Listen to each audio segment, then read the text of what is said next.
নমস্কাৰ খুচিজ ক্ৰিয়েচনৰ নতুন এটা ভিডিঅ'লৈ আপোনালোক সকলোকে স্বাগতম জনাইছোঁ। বিলাহী টেঙাৰে সৈতে মাছ আৰু কচুৰ এটা ৰেচিপি লৈ আপোনালোকৰ মাজলৈ আহিছোঁ। তাতে আকৌ আজিৰ ৰেচিপিটো জুইত বনোৱা হ'ব। জুইত বনালে যিহেতু সকলো বস্তুৰে সোৱাদ বহুত বেছি ভাল হয়, সেইকাৰণে আপোনালোককো অকণমান দেখুৱাই দিওঁ বুলি ভাবিছোঁ। তাৰ বাবে লোৱা হৈছে ওলকবি, বিলাহী, কচু, সৰু আলু, পিঁয়াজ, নহৰু এইদৰে ৰেচিপিটো বনাবৰ বাবে ব্যৱহাৰ কৰিছোঁ। আৰু কেঁচা বিলাহী ব্যৱহাৰ কৰা হৈছে, যিহেতু আঞ্জাখন টেঙা কৰি বনোৱা হ'ব।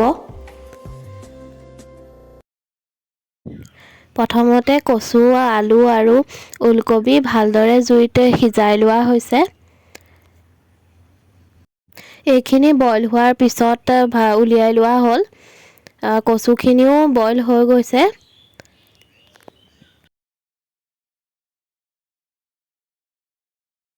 সকলোখিনি বস্তু যোগাৰ কৰি লোৱা হৈছে। তাৰ পিছতে কেৰাহী জুইত দি তাত অলপ তেল দিছোঁ। তেলত পিঁয়াজ আৰু নহৰু দি ভালদৰে ভাজি লোৱা হ'ব। তাৰ পিছত নিমখ হালধি দিয়া হৈছে। এইখিনি অলপ সময় ভাজি হোৱাৰ পিছত ওলকবি আৰু আলু ইয়াত দিয়া হৈছে। বইল কৰি থোৱা ওলকবি আলুখিনি পিঁয়াজ নহৰুৰ সৈতে ভাজি লোৱাৰ পিছত ইয়াত বিলাহী দিয়া হ'ব।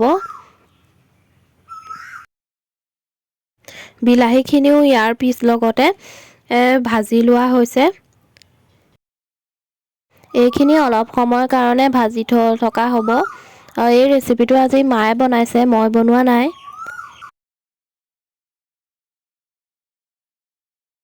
বিলাহীখিনি আলুৰ লগত ভালদৰে মিহলি হৈ গৈছে। ইয়াৰ পিছতে এতিয়া ইয়াত কচুখিনি দি দিয়া হ'ব আৰু কচুখিনি দি অলপ সময়ৰ কাৰণে ভাজি থকা হৈছে। ইয়াত কোনো ধৰণৰ মছলা ব্যৱহাৰ কৰা হোৱা নাই, টেঙা কৰি বনোৱা হৈছে। সকলোবোৰ পাচলি ভালদৰে মিহলি হৈ গৈছে। ইয়াৰ পিছতে ইয়াত পানী দিয়া হ'ব। পানী দিয়াৰ পিছত এইখিনি ভালদৰে উতলিবৰ বাবে ৰাখি দিয়া হ'ব। ভালদৰে উতলাৰ পিছতে ইয়াত এতিয়া মাছ কেইপিচ দি দিয়া হ'ব, যাতে মাছৰ যিটো টেষ্ট সেইটো কচুৰ লগত মিহলি হৈ যায়। তাৰ পিছত এইখিনি অলপ সময় উতলিবৰ বাবে ৰাখি দিয়া হ'ব। উতলাৰ পিছত এয়া আমাৰ কচুৰ দাইল ৰেডি হৈ গৈছে আৰু খাবৰ বাবেও হৈ গৈছে।